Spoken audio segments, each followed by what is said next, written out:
Baik, langsung saja ya ke materi pertama, yaitu pengertian pernapasan. Pernapasan adalah tindakan biofisik sadar yang dilakukan oleh tubuh untuk menghirup dan menghembuskan udara melalui paru-paru. Proses ini terjadi dengan berkontraksi dan melebarkan tulang rusuk yang melibatkan otot-otot yang ada di antara tulang rusuk. Sistem pernapasan pada hewan dan manusia. 1. Hewan. Seperti halnya makhluk hidup lainnya, hewan memiliki sistem pernapasan. Yang pertama, paru-paru. Mamalia, burung, dan sebagian amfibi menggunakan paru-paru untuk bernapas, baik mamalia darat maupun air. Paus dan lumba-lumba merupakan contoh mamalia laut. Mereka sesekali muncul ke permukaan. Berbeda dengan mamalia, alat pernapasan burung sedikit berbeda. Burung memiliki satu organ tambahan sebagai alat pernapasan. Saat tidak terbang, burung menggunakan paru-paru. Dan saat terbang, burung menggunakan pundi-pundi udara untuk bernapas. Organ ini merupakan kantung yang berfungsi menyimpan udara. Yang kedua, yaitu trakea. Trakea merupakan alat pernapasan pada serangga. Serangga menggunakan trakea untuk mendapatkan oksigen. Trakea merupakan sistem pernapasan yang sederhana. Sistem ini bisa mengeluarkan oksigen secara langsung ke tubuh serangga.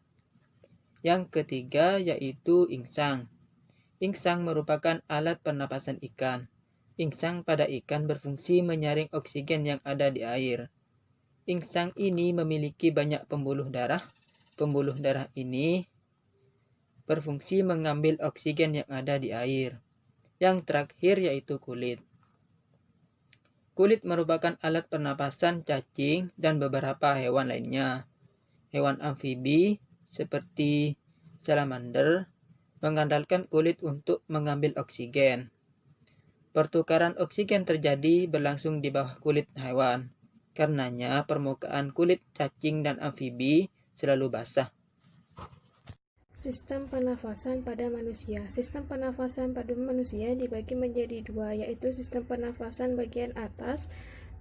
Yang kedua adalah sistem pernafasan bagian bawah. Sistem pernafasan bagian atas terdiri dari rongga hidung, sinus, dan laring. Sedangkan untuk sistem pernafasan bagian bawah terdiri dari trakea, bronkus, bronkiolus, serta paru-paru yang di dalamnya terdapat ratusan hingga jutaan alveolus. Cara kerja sistem pernafasan pada manusia melibatkan semua organ pernafasan.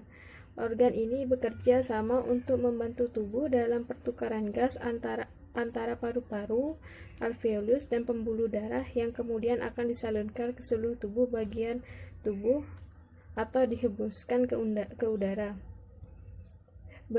Berikut adalah cara atau sistem pernafasan pada manusia. 1. Udara masuk lewat hidung dan mulut dan melewati proses penyaringan partikel-partikel kecil oleh rambut-rambut hidung lalu menuju trakea atau batang tenggorokan. Udara dari trakea masuk ke paru-paru melalui serangkaian cabang di paru-paru yang disebut dengan bronkus dan bronkiolus, kemudian berujung di alveolus. Ketika udara mencapai alveolus, terjadi proses pertukaran antara oksigen dan karbon dioksida pada pembuluh darah kecil bernama kapiler. Oksigen masuk ke dalam kapiler, kemudian menumpang sel darah merah menuju ke jantung untuk menyebarkan ke seluruh tubuh. Di saat yang bersamaan, karbon dioksida masuk dari kapiler ke rongga paru-paru. Setelah pertukaran oksigen dan karbon dioksida selesai, otot diafragma dan tulang rusuk kembali rileks dan rongga dada kembali seperti semula. Udara yang mengandung karbon dioksida pun terdorong dari alveolus menuju bronkiolus, bronkus, trakea hingga keluar melalui hidung. Selain berperan dalam pertukaran udara dan gas, sistem pernafasan juga berperan dalam pemeliharaan dan penyimbangan kondisi di dalam tubuh agar tetap stabil.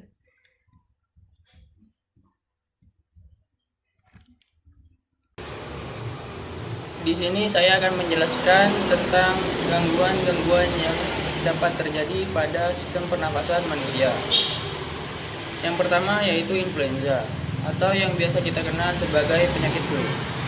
Penyakit influenza disebabkan oleh virus dan mudah sekali menular, terutama pada 3-4 hari pertama setelah penderita terinfeksi.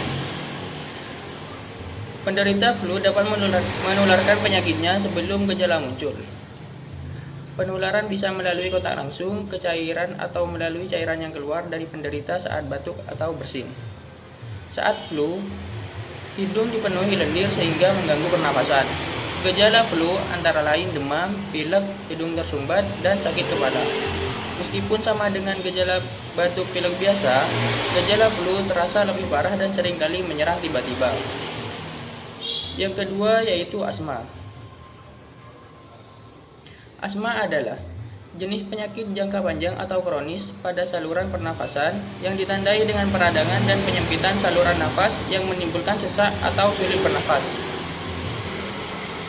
Selain sulit bernafas, penderita asma juga bisa mengalami gejala lain seperti nyeri dada, batuk-batuk, dan menging.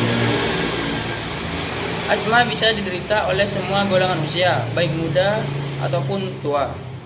Penyebab asma secara pasti masih belum diketahui. Meskipun begitu, ada beberapa hal yang dapat memicu kemunculan gejala penyakit ini. Yang pertama yaitu infeksi paru-paru dan saluran nafas. Yang kedua adalah alergi.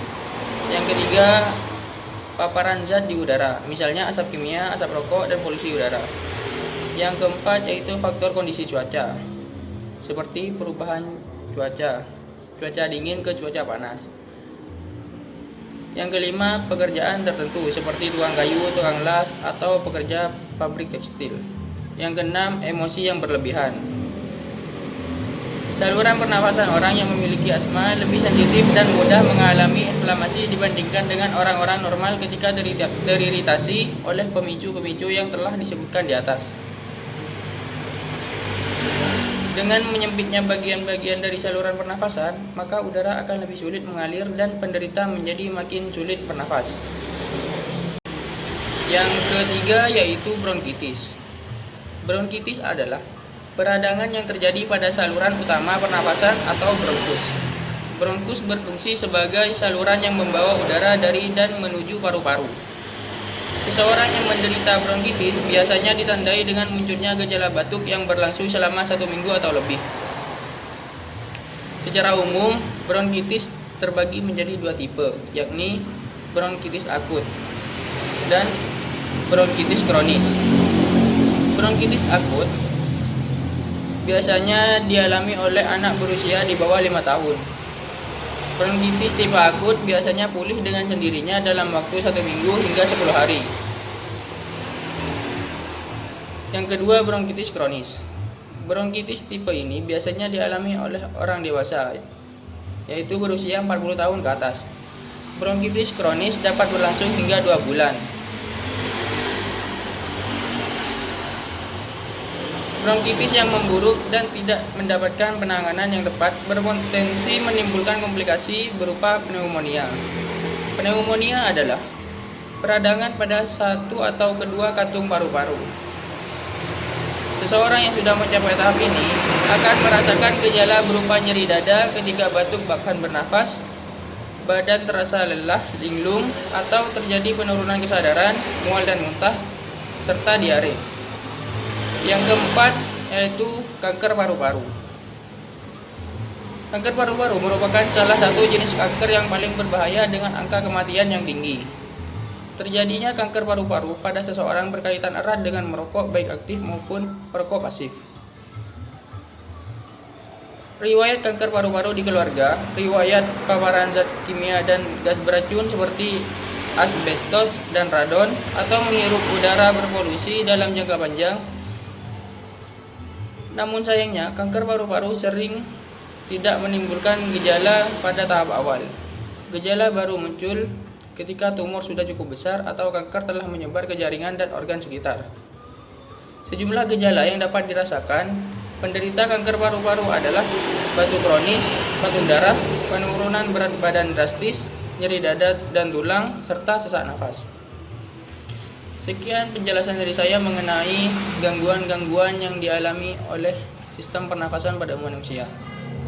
Kurang lebihnya saya mohon maaf. Apabila ada tutur kata Yang kurang berkenan, saya mohon maaf. Wassalamualaikum warahmatullahi wabarakatuh.